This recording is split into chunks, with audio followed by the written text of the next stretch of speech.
સુપ્રભાત વિદ્યાર્થી મિત્રો, હું ઉર્મી દેસાઈ, સારસ્વત એકેડેમી રાતા વાપી તરફથી. મિત્રો, આપણે પ્રકરણ 6 આજે શરૂ કરવા જઈ રહ્યા છીએ. એ પહેલાં આપણે પ્રકરણ 5 એટલે કે જે ભાગ છે એકમ 7નો જનીનિક વિદ્યા અને એના સિદ્ધાંતોનો, બરાબર. તો એમાં આપણે જનીનિક વિદ્યા વિશે ભણી રહ્યા છીએ. અત્યારના જે આપણા પ્રકરણ છે બધા કેવા છે? જીનેટિક્સના ચેપ્ટર્સ છે, જે આપણા ડીએનએ સાથે સંકળાયેલા છે, બરાબર. તો પ્રકરણ 5માં આપણે શું જોયું? તો કે પ્રકરણ 5માં આપણે બધું ભણી ગયા કે ભાઈ ડીએનએ કેવી રીતે પિતૃઓમાંથી સંતતિમાં વારસામાં ઉતરે છે, કયા કયા વૈજ્ઞાનિકોએ એની સાબિતી આપી, પછી જે લિંગ નિશ્ચયન થાય છે એ કઈ રીતે લિંગ નિશ્ચયન થાય, કેવી રીતે રોગો પિતૃઓમાંથી આગળની પેઢીઓમાં પિતૃઓમાંથી સંતતિમાં ઉતરી આવે અને પેઢી દર પેઢીએ આગળ વધશે, બરાબર, પાસ થશે. આ બધી વાતો આપણે પ્રકરણ 5ની અંદર સમજી ગયા. તો હવે પ્રકરણ 6માં આપણે શું ભણવાના? આનુવંશિકતા જ છે પાછું, પણ ચેપ્ટરનું નામ શું છે? આનુવંશિકતાનો આણ્વીય આધાર. આણ્વીય એટલે મોલેક્યુલર બેઝિસ. મોલેક્યુલ એટલે શું? નાનો અણુ. તો અહીંયા આપણે આનુવંશિકતા માટે કયો અણુ જવાબદાર? તો કે ડીએનએ જવાબદાર. તો આ પ્રકરણ પર આખું ડીએનએ ઉપર આધારિત છે.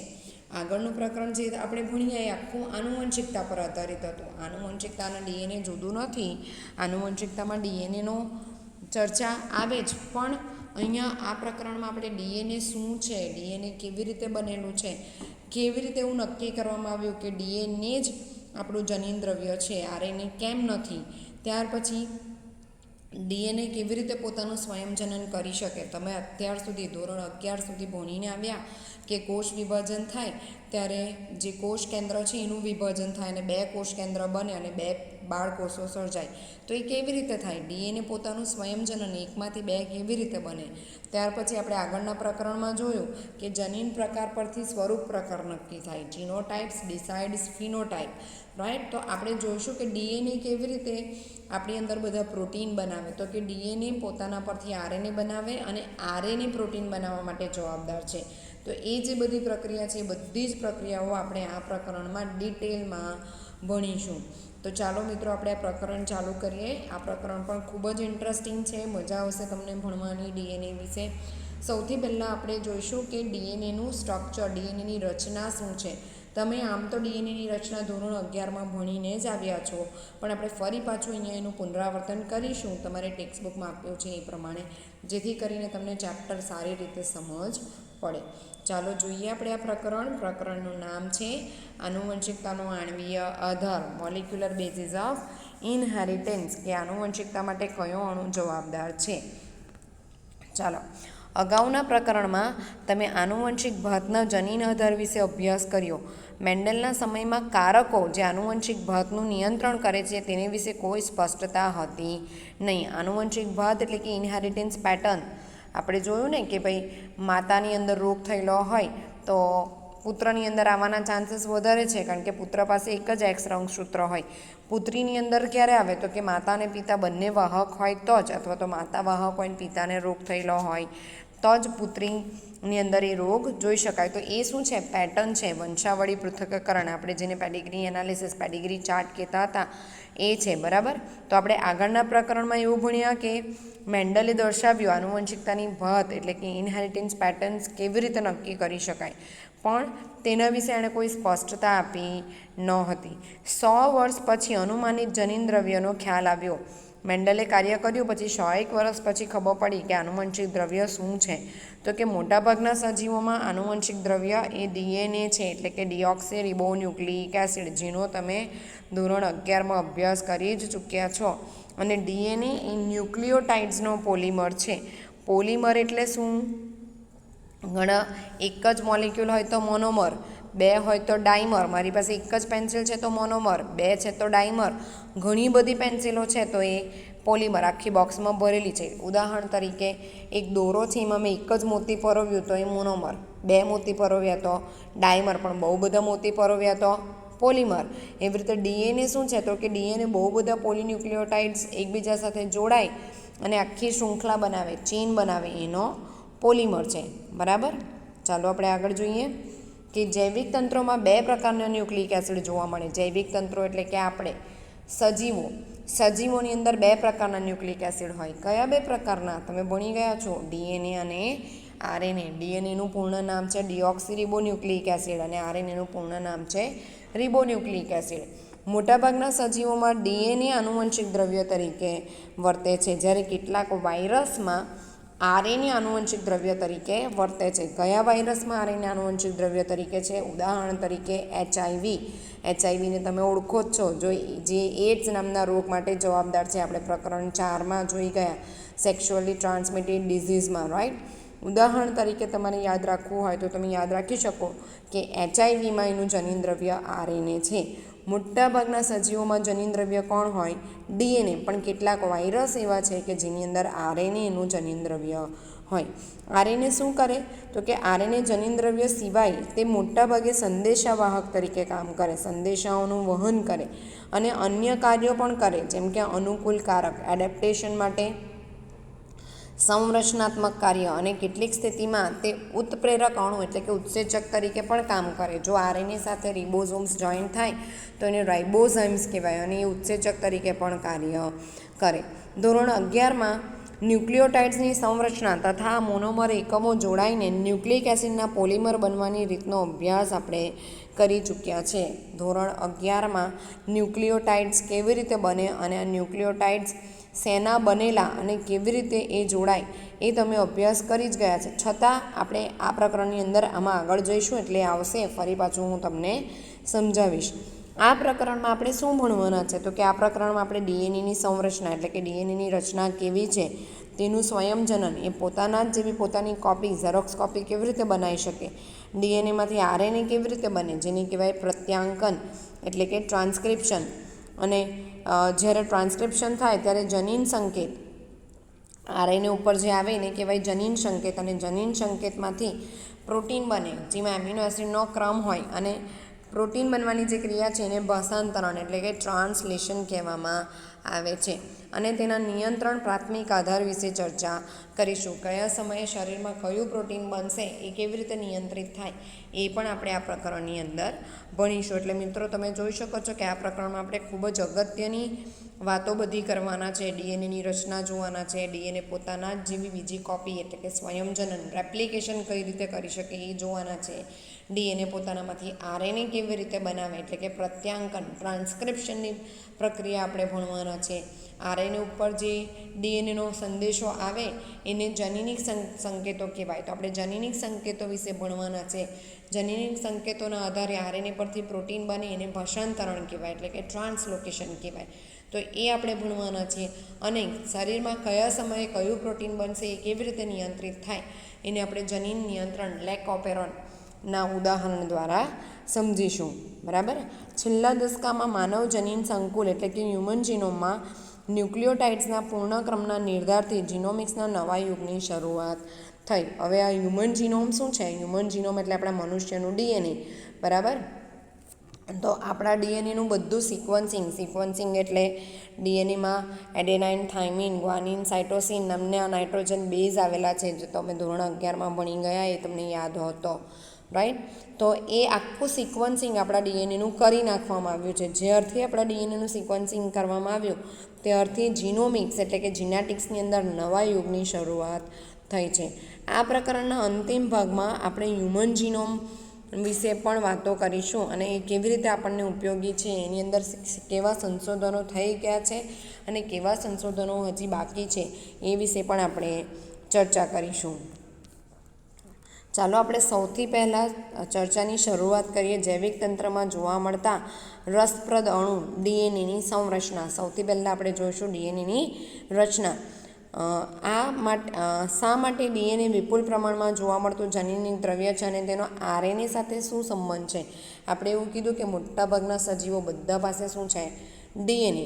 તો આરએનએ શું કામ છે? અમુક વાયરસ પાસે શું આરએનએ સાથે તેનો શું સંબંધ છે અને ડીએનએ જ કેમ જનીનદ્રવ્ય તરીકે ગણવામાં આવે એ આપણે પહેલાં સમજીશું.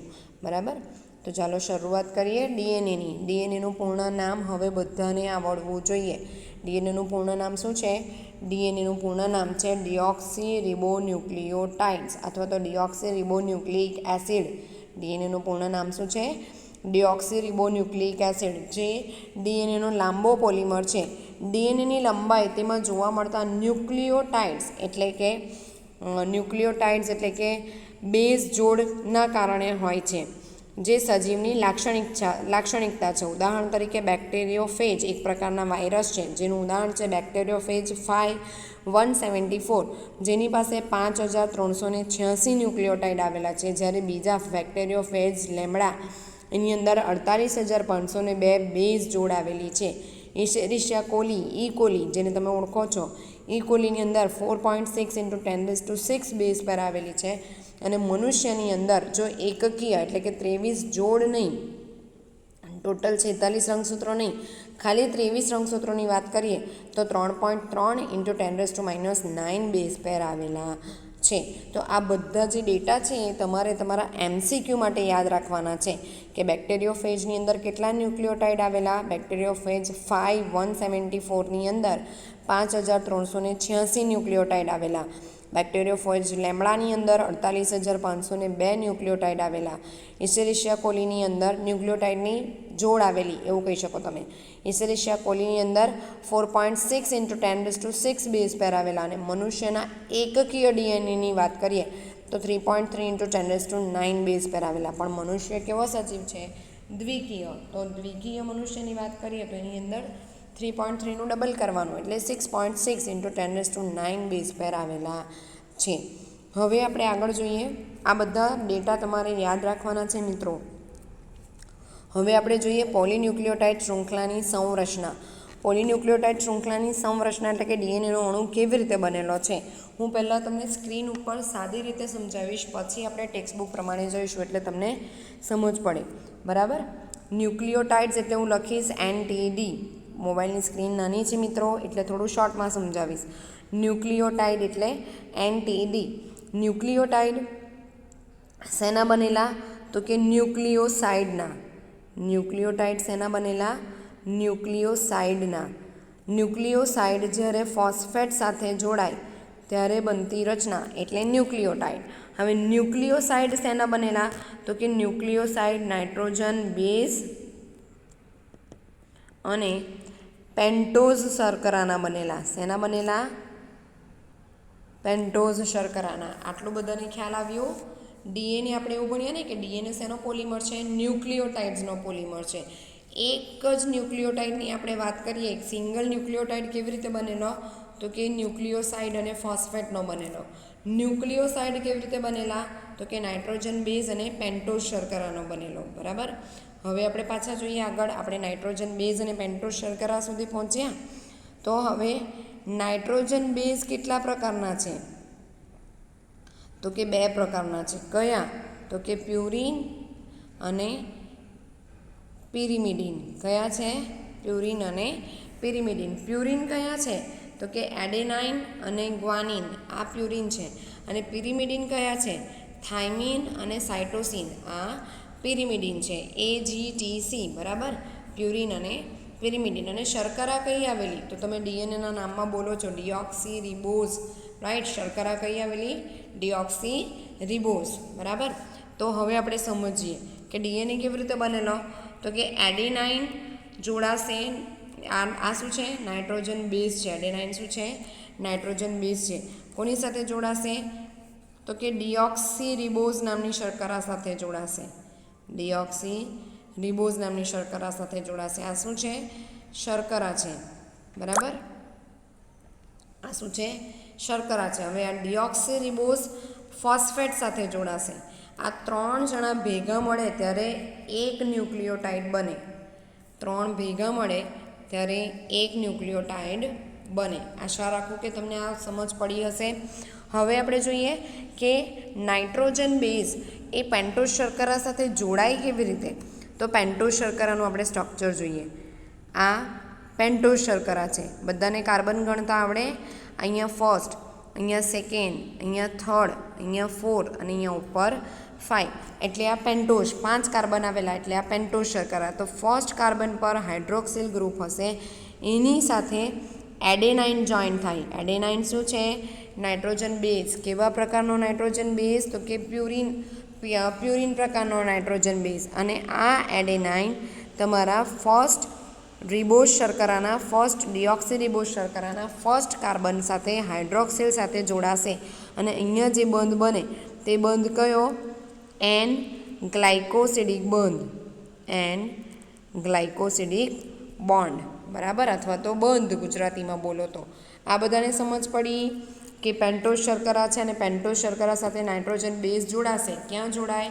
તો કે પેન્ટોઝ શર્કરાનો જે 5મો કાર્બન છે એના ઉપર હાઇડ્રોક્સિલ ક્રિયાશીલ સમૂહ આવેલો છે એની સાથે. હવે શું થાય? ફરી પાછું તમને ડ્રો કરીને સમજાવું છું. નાની આકૃતિ દોરીશ હવે.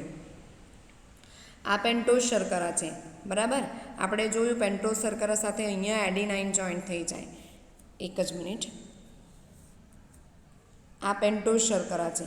પેન્ટોઝ શર્કરા સાથે અહીંયા એના ફર્સ્ટ કાર્બન પર એડેનાઇન જોઈન્ટ થઈ જાય, અને પેન્ટોઝ શર્કરાનો જે 5મો કાર્બન છે ત્યાં જોઈન્ટ થશે ફોસ્ફેટ. એટલે આવી એક રચના બને એને આપણે કહીશું ન્યુક્લિયોટાઇડ. શું કહીશું? ન્યુક્લિયોટાઇડ. આ એક ન્યુક્લિયોટાઇડ છે, એવા ઘણા બધા ન્યુક્લિયોટાઇડ બને. આપણે જોયું ને થાઇમિન, ગ્વાનિન, સાઇટોસિન, એ પણ અહીંયા એડેનાઇનની જગ્યાએ વારાફરતી જોડાઈ શકે અને આવી રચના બની શકે.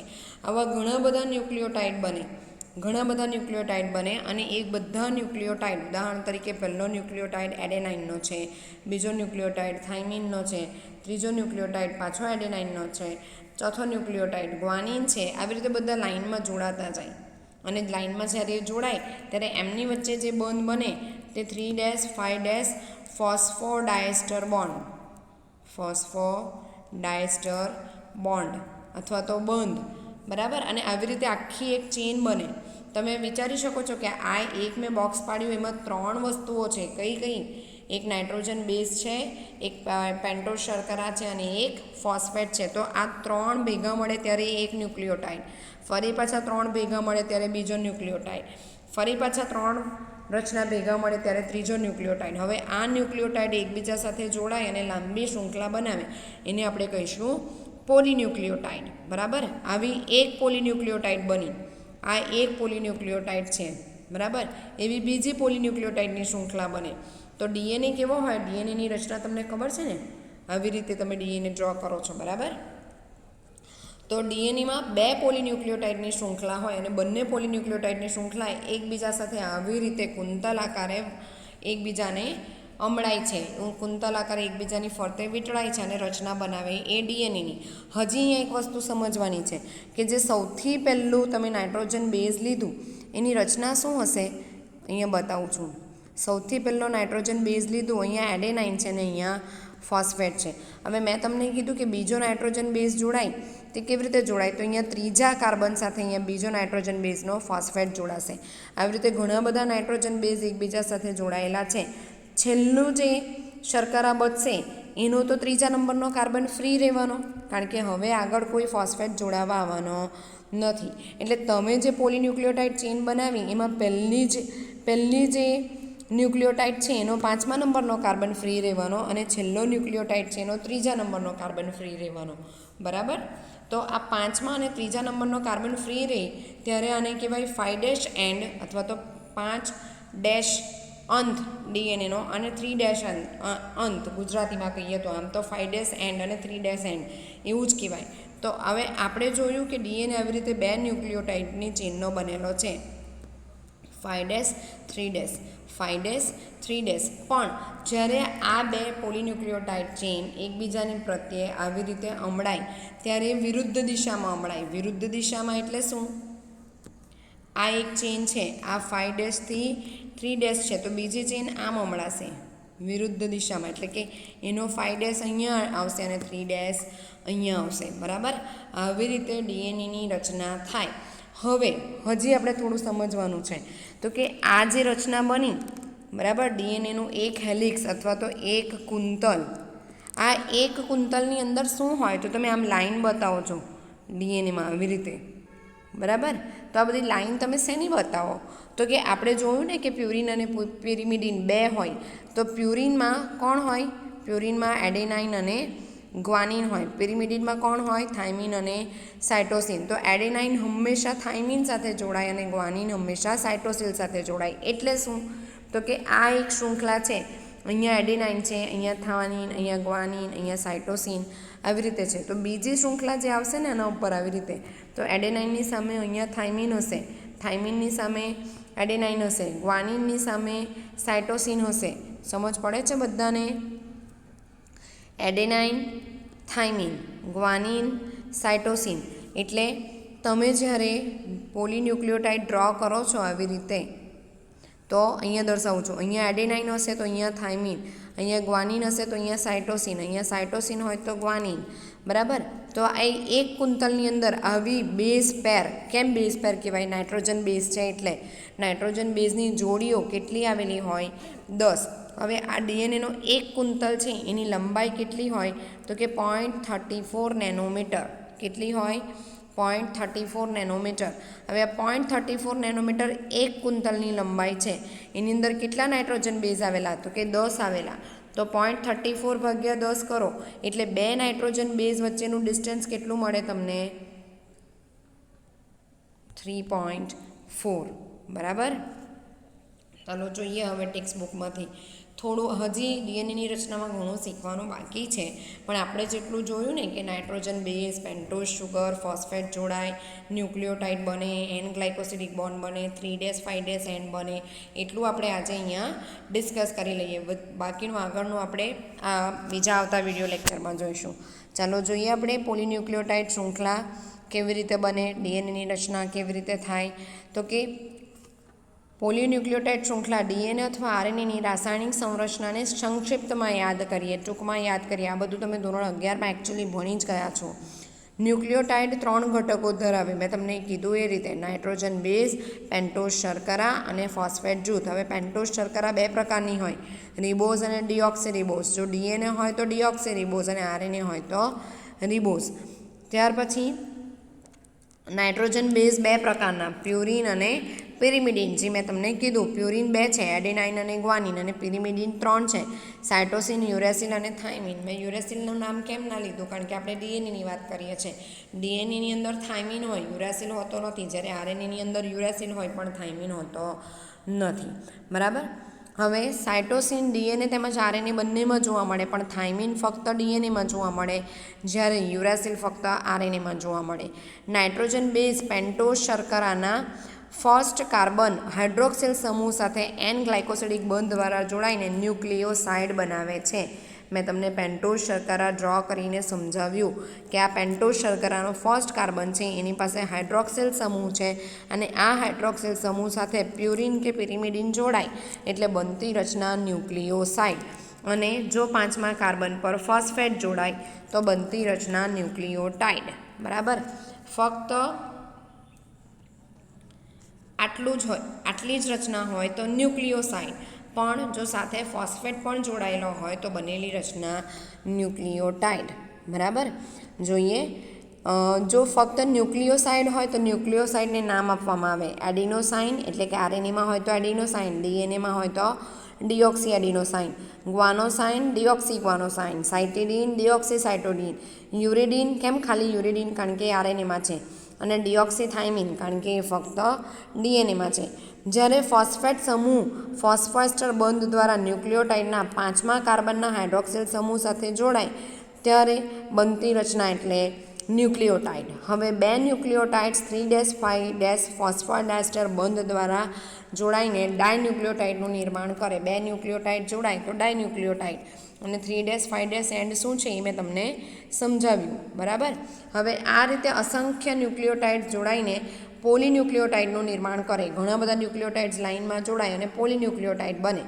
આ પોલીન્યુક્લિયોટાઇડમાં પોલિમરની શર્કરાના 5' એન્ડ છેડા ઉપર મુક્ત ફોસ્ફેટ હોય, જેને પોલીન્યુક્લિયોટાઇડ શૃંખલાનો 5' છેડો કહે છે. આ જ રીતે પોલિમરના બીજા છેડા ઉપર શર્કરાના 3જા કાર્બનનો મુક્ત સમૂહ જે OH સમૂહ ધરાવે છે તેને પોલીન્યુક્લિયોટાઇડનો 3' સમૂહ કહે છે. મેં તમને દર્શાવ્યું ને આવી રીતે કે જે પહેલો ન્યુક્લિયોટાઇડ હશે એનો 5મો કાર્બન ફ્રી, અને જે છેલ્લો ન્યુક્લિયોટાઇડ હશે એનો 3જો કાર્બન ફ્રી. એના આધારે આને 5' એન્ડ કહેવાય અને આને 3' એન્ડ કહેવાય. બરાબર.